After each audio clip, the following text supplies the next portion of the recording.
It's no secret that the AFC North will be the most competitive division in the NFL this season. With 3 returning playoff teams and a Bengals team that was just in the Super Bowl in 2022, an unexpected upbringing or downfall is bound to happen for one of these teams. So let's go over some of the best, worst, and realistic season results for every squad in the AFC North. For the Bengals, the best case is simple. The Mahomes killer is back. This team returns back to contender form, and people forget that even though they started slow last season, they started to heat up towards the end if it wasn't for all the injuries, including the superstar quarterback Joe Burrow. This offense doesn't slow down at all, even with the loss of Tyler Boyd, as rookie wide receiver Jermaine Burton is plugged in seamlessly. This offense also proved that Joe Mixon wasn't needed at all, as Zach Moss and Chase Brown split the rock effectively to create a multi-dimensional offense. In this scenario, while Moss is a very capable running back, I actually have Chase Brown being a late-round gem that succeeds and truly elevates his run game for Cincinnati. The addition of Trent Brown proves levels over the signings of La'el Collins, and Ted Karras and Alex Kappa hold the fort in the interior to give Joe Burrow protection for the first time in his career. For the defense, they finally find a replacement for Jesse Bates in Geno Stone, and regaining Von Bell makes his secondary even more lethal, with second-year cornerback DJ Turner turning into a borderline Pro Bowl. Logan Wilson and Jermaine Pratt still continue to be in a top linebacking core in the NFL, and Trey Hendrickson has another Pro Bowl season with over 10 plus sacks. Best case for this team, another Super Bowl appearance ending the Chiefs' AFC run, and ultimately, I can see this team winning the Super Bowl at 13-4 and 12-5. Worst case for the Bengals, the offensive line repeats stories from the past. Orlando Brown Jr. continues to regress to the point where he's ultimately benched for rookie Marius Mims, and Trent Brown pulls a La'el Collins and can't replicate his former play. And while Joe Burrow still plays like an elite quarterback, the loss of Tyler Boyd proves to be more significant than expected, as there's no inside the number threat, and the addition of Gesicki doesn't replicate Boyd's ability to break the zone. And while I still expect Jamar Chase and T. Higgins to be elite, people start to figure out this team similar to when the team started playing cover too high, like the NFL did to stop Tyreek Hill and the Chiefs. And while this defense did add some key free agents, they don't play to the talent that they have. Geno Stone proves to be a one-year wonder that happened to be in the right place and the right time with all of his interceptions last season. And talking about secondary struggles, DJ Turner can't replicate the play of Chidobe Awuzie, who they lost in the offseason to the Titans. This defense that struggled to stop the run heavily last season continues to struggle this season. And even though this offense may still be elite, the defense can't stop a fly to save their lives. Also, psychologically, this team struggles and continues to believe in the fact that there's always next season, and if they have Joe Burrow, anything is possible. Discomfort and disbelief in the locker room has the team turn to if Zach Taylor is the right coach or not. And they could end up in an endless cycle of head coaches that a lot of teams find themselves in today. And even though this team struggles, worst case, this team is too talented. I still see them sneaking in as a 7th or 6th seed in the AFC, but getting bounced down the first round in back-to-back underwhelming seasons for this squad. Realistically, this team returns back to being a competitive squad in the AFC thanks to Joe Burrow finally becoming healthy. The addition of Trent Brown holds down the fort at right tackle, and Orlando Brown Jr. picks up his play from the latter part of last season as a solid and reliable left tackle. While nothing special, Zach Moss and Chase Brown are able to replicate and be more efficient runners than Mixon was last season, without all the numbers. And to those who don't know, Mixon was one of the most inefficient runners last season, but his season looked so good because he scored a lot of touchdowns on primetime. T. Higgins and Jay Chizzy continue to be the top receiving duo in the league, with both of them eclipsing over 1,000 yards easily. And honestly, with the added motivation for a contract, I can see both wideouts being a Pro Bowlers, despite the loaded receiving room in the AFC. And while the Bengals don't need an elite tight end to be a moving machine, the addition of Mike Gesicki gives Burrow another threat down the middle of the field to become a safety valve. For the defense, while not being a standout, the addition of Geno Stone helps to give a center of the field threat for the secondary. DJ Turner, Cam Taylor-Britt, and Mike Hilton are a solid trio of corners for this team, and they don't need to do much with this stacked pass rush of Sam Hubbard, Pro Bowler Trey Hendrickson, and Sheldon Rankins. This defense also finally figures out their run defense woes and shores up the defense to where the point they're not an absolute liability. Realistically, this team has the potential to compete for the top spot in the AFC North, and whoever wins the AFC North will either be a 2 seed in the AFC or the number 1. I see the Bengals beating whoever they face in the wildcard round unless they gain the first round bye, and then they make it to the AFC Championship. This is the tough part because if they face the Chiefs, and even though Burrow is known as the Chief Stopper, I don't know if they have what it takes to defeat this team due to their questionable defense. This is where I see the Bengals season ending in the AFC Championship with a 11-6 or 12-5 record to win the AFC North. Let's move on to the Pittsburgh Steelers. And for the best case scenario, the Russell Wilson experiment is a success for Pittsburgh as he reverts back to Seattle form as he thrives in this Arthur Smith offense. George Pickens and Pat Freiermuth make huge strides as receiving threats in this offense and become top players at their respective position. Arthur Smith finally learns his lesson from not using his weapons back in Atlanta and turned Najee Harris into a Pro Bowl running back. And his O-line as well is completely revamped with first-round draft pick Troy Fautanu and former first-round draft pick Broderick Jones making huge strides as premier tackles in this league. Their new and improved defense holds the fort and shows flashes of that 2000 Steelers defense. In the additions of Patrick Queen to Sheldon Elliott, elevate this team. Best case for the Steelers is that they win the AFC North as a 2-3 overall seed in the AFC, and they win their wildcard game but get bested by one of the top teams in the AFC. In an overall successful season for this young roster, I see them winning the AFC North at an 11-6 to 12-5 record. Now for the Steelers, worst case scenario, both the Russell Wilson and Justin Fields experiment absolutely backfires for the Steelers, as neither can find their footing in this new Steelers offense. Najee Harris continues to prove fans right that he's regressed since his rookie season, and his offensive line continues to struggle like it has the past couple of seasons, not helping the new quarterbacks at all. George Pickens and Pat Freiermuth don't take that expected leap of play needed for the Steelers offense to truly become elite. And talking about Pickens, not to be one to create headlines, but the frustrations that players had in Atlanta carry over with Arthur Smith, as he continues to not use his playmakers to the best of their ability, only frustrating Pickens, making him eventually demand a trade in the season. Realistically, one of Russell Wilson or Justin Fields gives the Steelers an option at quarterback for the future. While not flashy, the Arthur Smith-led offense continues to be an efficient offense and does enough for this offense to be above average in the league. While the numbers won't be what fans want it to be, the splits will be super efficient for this offense as everyone's getting fed and moves the ball down the field effectively. Enough to win games as well. This includes an 1,000-yard season from Pickens, and while Najee might barely eclipse the 1,000-yard mark, the Steelers still get Warren his needed touches as the unit becomes one of the top rushing units in the league thanks to an improved offensive line. For defense, Patrick Queen, while not playing at an elite level, solidifies the linebacker group that the Steelers have struggled with for the previous seasons, and TJ Watt and Cameron Hayward prove to still be a top pass rushing duo in the league. Realistically, this team won't win the AFC North due to the immense competition, but I can still see them stealing a game in the wildcard round in the playoffs, with a 9-8 record or a 10-7 record. Now let's move on to the Baltimore Ravens, and best case scenario, Lamar Jackson finally hosts his first Lombardi trophy as the Ravens win their third Super Bowl in franchise history. But what goes into this happening? It starts with Lamar at the helm, as he continues his MVP level of play in the league, competing with Mahomes for that top quarterback pedigree.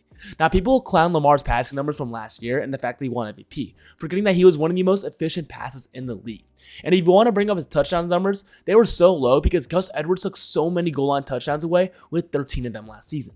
Now, talking about goal line touchdowns, how do you replace losing Gus Edwards in free agency and not having Keenan Mitchell for the first half of the season? Why not bring in Derrick Henry to make the ultimate read option package in Baltimore? Now, back in Tennessee, Henry ran behind one of the worst O-lines and overall just least efficient offenses in the league. Now he moves to the top rushing offense, and he arguably isn't the biggest rushing threat, as teams are scared due to Lamar's speed and ability in open space. Now, for the receiving threats on this squad, Zay Flowers eclipses the 1,000-yard mark to be the first Baltimore receiver since Mark Andrews and Hollywood Brown did in 2021. Now, for the other side of the field, Rashad Bateman has the breakout season every Baltimore fan has been waiting since he got drafted into the league, and these two create a dynamic passing offense for Lamar. We're not even talking about the best option on this team, as Mark Andrews returns from injury and returned to top tight end form, and the offensive coordinator Todd Monken finally finds a way to incorporate the threat of two tight ends in his offense, with Isaiah likely getting a share of targets to create the best tight end duo since Gronk and, that guy. But for this defense, while this unit doesn't replicate the same dominant play they did last year due to the losses of Mike McDonald, Patrick Queen, Jadeveon Clowney, and Geno Stone, new defensive coordinator Zach Orr still has his defense flying thanks to all the talent they have on his squad. Nate Wiggins has a D-Roy level season and creates a nice trio in the secondary with Marlon Humphrey and Brandon Stevens. Marcus Williams has his first healthy season in Baltimore as him and all-pro safety Kyle Hamilton become the best safety duo in the league. Now, one of Roquan Smith and Kyle Hamilton will play at a deep boy level this whole season as his defense continues to be lethal. For this pass rush, Madubuike proves that he wasn't a one-year wonder with another double-digit or close to it season. And now one of David Ojabo or Dafe Owe has to break out this season to become the elite edge threat the Ravens drafted them to be. Realistically, the Ravens' window is closing, and if they're going to win it all, it has to be this season. If they don't, it might be time to argue that it's time to move on from John Harbaugh in the offseason. Now, worst course for the Ravens, similar to how the Ravens offense under Greg Roman got figured out after Lamar's MVP season 2019, history repeats itself here as defenses start to figure out how to stop this Todd Monken-led offense. Now, how does this happen? It starts where Baltimore's offense has been rooted for years with the regression of the run game. Now, while Derrick Henry is a legendary running back in this league, the rumors and talks about him being washed and getting up there in age happen, and Henry can't find his footing in this new offense. Keaton Mitchell, who's also a great running back, gets delayed in his rehab process and can't show up till way later in the season, as the Ravens greatly miss Gus Edwards and J.K. Dobbins. Now, while Zay Flowers will continue to be a stud, Rashad Bateman continues his post-injury struggles, as him and Lamar can't play on the same page. Another key factor for this Ravens team will be the ability to keep Mark Andrews and Isaiah Likely fed on the field. In the past 2 seasons, it always took Mark Andrews to be injured for Isaiah Likely to get his reps. How can Todd Monken figure out how to keep both of them on the field together? In this worst case scenario, I don't have them figuring this out, and while one of them will be a star tight end, not having both on the field productive hinders this offense of its weapons and potential. What halted this Ravens team from a championship last year was their horrible O-line. If you look at basic statistics, you would question this statement, because the Ravens O-line was one of the highest ranked units in the league.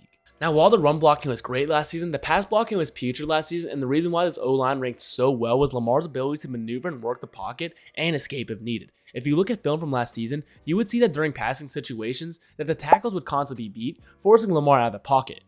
And if this wasn't the case, the interior O-lineman would be beat at the moment of snap as well.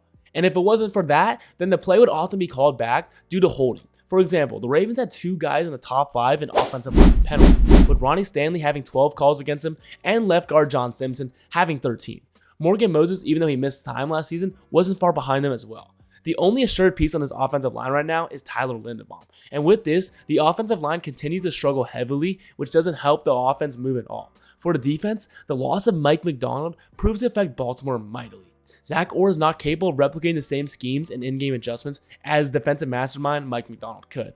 And while the Ravens have been hyping out Trenton Simpson as a replacement for Patrick Queen, Simpson struggles heavily in this scenario, and even though Roquan Smith's great play is great, he can't hold the fort down forever for this linebacker unit. Now, another concern for the Ravens last season was that they struggled with secondary depth. While the casuals will say that Marlon Humphrey is washed, he really isn't, and only had one bad game last season against the Rams where he was coming off an injury. And the rest was just him either missing time because of injury as well. However, in this scenario, Marlon Humphrey's play does drop off, and Brandon Stevens, who was elite last season, can't replicate his play from last season, and rookie corner Nate Wiggins struggles in his first season. Similar to the Bengals, even if these squads struggle, I still can't see a scenario, even in a stacked AFC, where the team misses the playoffs due to their immense talent, even if it is as a 6 or 7 seed. However, in the worst case scenario, I have the Ravens postseason struggles since the Lamar era continue to struggle, and they get bounced in the wildcard in another underwhelming season where tensions start to rise about Harbaugh's future in Baltimore. Now, realistically for the Ravens, this team replicates its play from last season, and while the defense might slow down a little bit due to the losses of the aforementioned Mike McDonald, I believe the Ravens did enough to fill in the holes needed for this defense to function smoothly. Now, Trenton Simpson is no Patrick Queen, but learning under Roquan Smith should help his play. Now, the secondary depth was a huge problem for the Ravens last year, but drafting Nate Wiggins and TJ Tampa should help this issue, along with 2 safeties in the draft with Sanosi Kane and undrafted safety from Maryland, Bo Braid. They can make some noise as well. Now, losing Jadeveon Clowney is going to hurt, but in this situation, I have Van Noy continuing his play from last season, along with Odafe Oweh becoming a threat across the edge, with Ojabo getting some run there, where the Ravens might not lead the leagues in sacks again, but they could still be up there. For the offense, I don't see a world where Lamar Jackson and company slow down. I don't think the loss of Odell should affect the Ravens that much, allowing Rashad Bateman to finally get more looks with him and Lamar finally being on the same page. Not to repeat what I said from the best case scenario, because I genuinely believe that the realistic scenario for this team is a Super Bowl appearance or victory. Anything short of that should be viewed as a failed season for the squad with this much talent. Now, for the Cleveland Browns, the best case scenario, this offense finally clicks with Deshaun Watson on the helm. For the first time since he's arrived there, Deshaun Watson will finally play and win his first Pro Bowl since 2020. And the return of Nick Chubb allows Stefanski to return to his scheme, allowing the aggressive run and play action to come back to full throttle. Now, Amari Cooper showed no signs of slowing down last year, and this continues as well, with Jerry Jeudy as well finally showcasing his first-round talent in this best scenario season. Elijah's more role in his offense might decrease with not as many targets, but he'll become way efficient with a higher yards per reception. His offensive line will always be great, with Joel Bitonio and Wyatt Teller always playing at an all-pro level, while Jack Conklin has his first healthy season in forever to help fortify his already elite offensive line. Now, for this defense, they already proved to be a top unit last season thanks to a dangerous pass rush highlighted by Depoy, Myles Garrett, and Zadarius Smith on the edge. And on the inside, they also had Dalvin Tomlinson and Shelby Harris, who should continue to be interior threats. Now, Jeremiah Owusu-Koramoah had the breakout everyone has been waiting for last season, and they gave the Browns a true Mike linebacker. And it'll be interesting to see how new linebacker Devin Bush does in his new role as the will linebacker. The secondary also played an elite level thanks to his D-line, with Denzel Ward and the breakout of Martin Emerson Jr. last season, and we should see continued play with Greg Newsome as well. In this best case scenario, the Browns win the AFC North for the first time ever, and they win their wildcard game that they host, but get knocked off in the divisional round to one of the Chiefs or Texans. In this season, I had them as an 11-6 or 12-5, winning a gritty AFC North race. Now, worst case for the Browns, Deshaun Watson proves he isn't able to function in the Stefanski offense. I've always had this theory that the Stefanski offense does not need an elite quarterback to be able to operate at an elite elite level. In my opinion, the Stefanski scheme works off establishing the run and being able to make easy throws off play action. And it doesn't take the best quarterback to operate, as Baker, even though he is a pretty good quarterback, was able to function, and I believe Joe Flacco's insanity run last year proved this as well. I generally believe that Watson is too good of a quarterback, and in Houston was so used to having to make his own plays. The transition to his Cleveland offense explains the struggles he's had. With that being said, I believe this carries on over into this season as the offense remains stagnant even when Chubb's return. The addition of Jerry Jeudy doesn't contribute much to the offense, similar to his play in Denver, as the offense struggles to have any really real receiving threats. While his offense might struggle, even in the worst case scenario, I don't see a world where this defense ever aggresses or even plays at a subpar level. Like stated before, this pass rush is a top unit in the league, and the secondary is young and developing, and they already played at an elite level last season. In this worst case scenario, I see the Browns narrowly missing the playoffs, or with a 7-10 record, or just completely dropping off with a 6-11 or 5-12 record due to a loaded AFC North and just AFC in general. The AFC North is already slated to have the hardest strength of schedule, and every team in this division just gets unlucky due to this. Now, before we get on to the realistic scenario for the Browns, I just want to say it's so hard to judge their season from last year. They had a roller coaster of a season, playing at a top level all season, even Watson not playing the best. Then it seemed like it was all over after his injury, just for them to have PJ Walker and Dorian Thompson-Robinson give them nothing to look forward to. And then they signed Joe Flacco off the streets and go on a 4-game winning streak to end the season, almost winning the North and stealing the 1 seed from the Ravens. The offense has only improved since then, with the additions of Jerry Jeudy, and we'll see if adding Ken Dorsey helps him out. Realistically, I see Watson finally starting to settle in and find his role in his offense. Maybe not the Pro Bowl level, but still a top half quarterback play in the league. Like I said, the offense doesn't need Watson to be anything special, and I believe Watson needs to get acclimated to this. I believe that Deshaun Watson will come into the season with a chip on his shoulder, especially with how good Joe Flacco played last season. And this defense's play should carry on from last year. And the addition of Juan Thornhill and the continued improved play by Grant Delpit should play huge in the secondary. With this, realistically, I don't know if the Browns can make the playoffs. And if they do, it's going to be at the 7 seed with a 9-8 record. Now, best case, they will get like a 10-6, or maybe they can even flat out fail with a 6-11 record. This is due to the overall tough nature of the AFC North, like I mentioned before, and just the overall tough nature of the AFC, as every team in the AFC North has the hardest strength of schedule. Now with this, let's go over my predictions of how the AFC North will play out this season. Now at the top, I have the Baltimore Ravens winning the AFC North in back-to-back seasons with a 13-4 record again. I just don't see a world where this offense and defense just continues to not play at the level they did, especially with all the talent they have. Now, just behind them, I have the Bengals at a 12-5 record, and what's going to matter the most is how they split in their games this year. Those 2 games where they play each other is going to come huge for these teams on who's going to win the AFC North. And number 3, I have the Cleveland Browns. Now, even though I said all these good things about the improvements of the Pittsburgh Steelers, I'm not buying into it yet until I see them officially. And the Browns still have more proven talent and just proven players on their squad for me to give them that 3 seed. And even though I give them the 3 seed, they still are going to finish the season with a 9-8 record. And finally, at the bottom, we had the Pittsburgh Steelers. This team just simply lacks the talent that the rest of the AFC North does, and just have the worst quarterback play here, which is going to come huge for AFC competition. I have the Steelers ending with a 7-10 record at the bottom of the AFC North, which is still going to become a top half team in the AFC, which is crazy to think about. Now, even if you're a diehard fan or just a casual NFL fan, everyone knows that the AFC North is in store for a bloodbath this season. And with every team in the North ranking at the top of the league in strength of schedule, every team is going to come out battle tested. While it's impossible to count for every metric that goes into an NFL season, it's going to be interesting to see where our takes land after the season ends. Stay tuned this season, and thank you all for watching. I'll see y'all next time.